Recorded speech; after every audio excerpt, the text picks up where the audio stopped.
विद्यादानं तपः सत्यं धर्मश्चेति पदानि च आश्रमांश्च यथा संख्यमस्रजत् सह वृत्तिभिः। तो विद्यादानम तपः सत्यम, ये विद्यादान तप और सत्य ये क्या है? यही जो है धर्म के 4 चरण हैं। भागवत जी के पहले स्कंद में जो चर्चा आती थी ना कि वो 3 चरण कलयुग ने काटे, एक ही बचा था, तो वही ये 4 चरणों की पूरी चर्चा है। विद्या, दान, तप, सत्य। विद्या प्रकट हुई है ब्रह्मा जी के पूर्व वाले मुख से, दान प्रकट हुआ है ब्रह्मा जी के दक्षिण मुख से, तप प्रकट हुआ है ब्रह्मा जी के पश्चिम मुख से, और सत्य प्रकट हुआ है ब्रह्मा जी के उत्तर वाले मुख से। इसी के सहित फिर 4 आश्रम भी प्रकट हुए।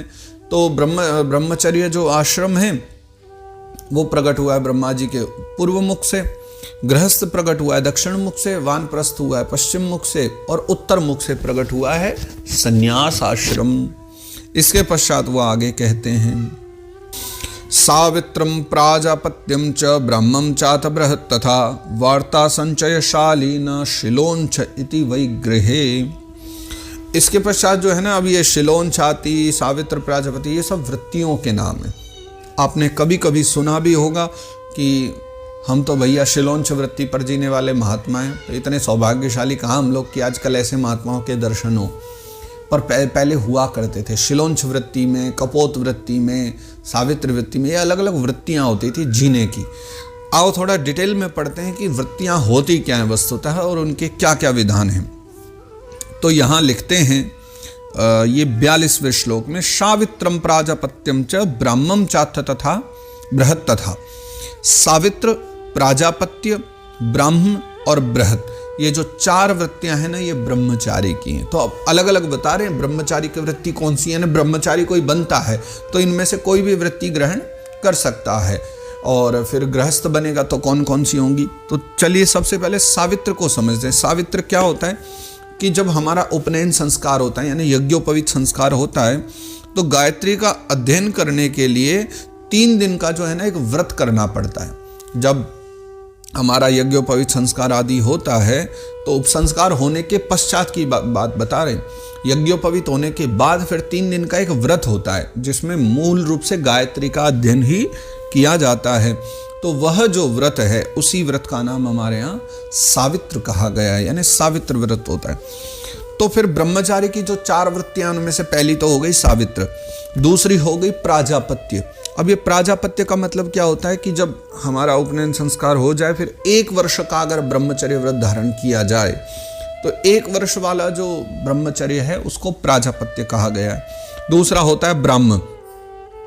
अगर कोई ये विचार कर ले कि नहीं, हम तो अपना पूरा वेदाध्ययन करेंगे और वेदाध्ययन पूरा करने के बाद ही ब्रह्मचर्य का व्रत छोड़ेंगे, तो पूरा जो है ना वेदाध्ययन की समाप्ति तक जो व्रत किया जाए उसका नाम होता है ब्राह्म। और फिर चौथा होता है बृहत्। बृहत् का मतलब होता है आयु पर्यंत जो ब्रह्मचारी ही रहे। यानी कुछ तो ऐसे होते हैं कि सावित्र को अपनाते हैं, ब्रह्मचारी के 4 वृत्तियां हैं। कुछ तो सावित्र ब्रह्मचारी होते हैं।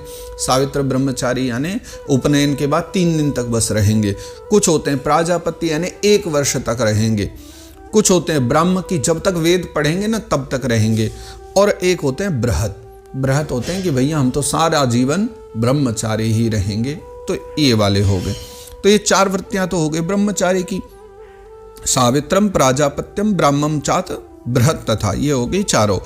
अब इसी श्लोक में जो अगली पंक्ति है, वार्ता संचयशाली न शिलोंच इति वैगृहे। अब ये बता रहे हैं गृहस्थ की वृत्तियां कि 4 वृत्ति ब्रह्मचारी की हो गई, वार्ता, संचय, शालीन और शिलोंच, ये 4 वृत्तियां जो है गृहस्थ की हुआ करती हैं। इनको भी थोड़ा समझ लेते हैं। सबसे पहली आती है वार्ता।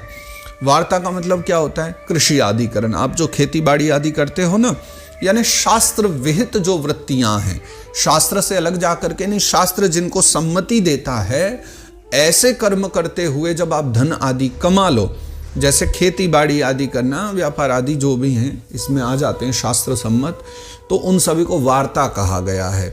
क्या वार्ता करते हुए, वैसे वार्ता शब्द का हिंदी अर्थ होता है बोलना, बातें करना, लेकिन यहाँ वार्ता एक वृत्ति का भी नाम है जिसमें खेती बाड़ी आदि सब आ जाते हैं। यानी शास्त्र सम्मत कोई भी कर्म करते हुए अगर आप धन कमा रहे हैं वो वार्ता कहलाएंगे। और ये गृहस्थ की वृत्ति है, ये ब्रह्मचारी या संन्यास आदि की नहीं। दूसरी संचयः, संचय मतलब याग आदि कराना, है ना, बड़े बड़े याग आदि जो गृहस्थ कराता है तो उसको संचय कहा गया। तीसरी उसकी जो वृत्ति है वो शालीन कही गई है। शालीन मतलब अयाचित वृत्ति, अयाचित, बिन मांगे जैसी व्यवस्था बन जाए उस प्रकार से करना। और चौथी वाली जो है फिर आती है शिलोंच वृत्ति। शिलोंच का मतलब क्या होता है, देखो खेत कट गया, खेत कट जाने पर फिर पृथ्वी पर पड़े हुए जो अनाज हैं, है ना, यानी खेत कटने के बाद में सब उठ गया वहाँ से, फिर जो बचे हुए जो दाने हैं, अनाज जहाँ रखा जाता है, अनाज की मंडी है, अनाज की मंडी में जो बचे हुए दाने, गेहूं चला गया उठ करके, दाने बचे हुए पड़े, उनको बीन बीन करके जो खा ले और काम चला रहे, उसी को हमारे यहाँ शिलोंच वृत्ति माना गया है। अब आप देख करके तो ये लगता होगा कि ये किसी साधु या महात्मा वाली, संन्यास वाली वृत्ति, परंतु नहीं, ये वृत्ति गृहस्थ की ही वृत्ति मानी गई है। तो कोई भी ब्राह्मण आदि या अन्य भी सब इस शिलोंच वृत्ति के द्वारा भी जीवन यापन कर सकते हैं। तो ये वार्ता आदि 4 जो हैं गृहस्थ की वृत्तियां बताई। अब अगली जो हैं वो अगले श्लोक में देखते हैं।